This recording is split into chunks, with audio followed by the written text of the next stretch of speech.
Well, there are a lot of questions over those cuts to the IRS. Obviously, will it impact your taxes and possibly more importantly, getting your tax refund? So, for more on what taxpayers need to know amidst all of this, I'd like to welcome in former IRS agent Mike Sullivan.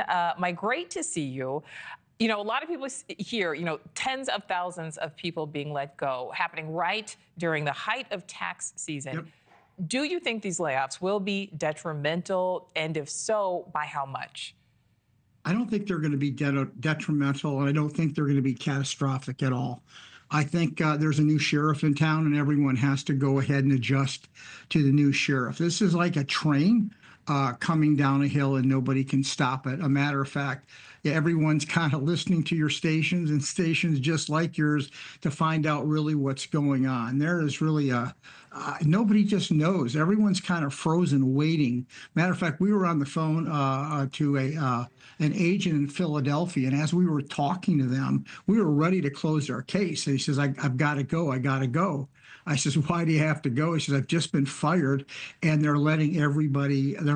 We all have to leave the building." I think IRS is going to a more self-service. They're going to go more outsourcing. They're trying to get rid of paper. And I think at the end of the day, maybe in a year or two, this will run smoothly. I think at the beginning, like I said, there's a learning curve, but I think we'll get over that hump as we go into more AI, and that's going to be controlling the service as we move forward. So, talking about that automation there, Mike, I know a lot of times, taxpayers, Americans can get frustrated, saying let's say they have a question and they call the 800 number trying to get an agent on the phone, sometimes can't do that. Do you think that will get better or worse? It's going to get worse.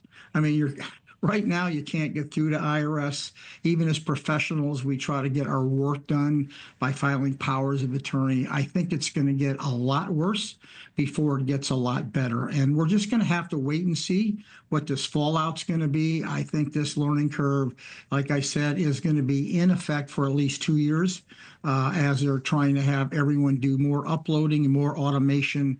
And they're trying to go to this whole new system we have. Everyone's adjusting on the fly, just so you know. Yeah, absolutely. All right. So this one, you truly may not have the answer to it because it may just be a wait and see kind of thing. Typically, though, it takes about 21 days for the IRS, at least up until this point, to process an e-filed tax return. Now with these layoffs, potentially more to come, what do you think is the projected timeline for returns this year? Should people expect some delays?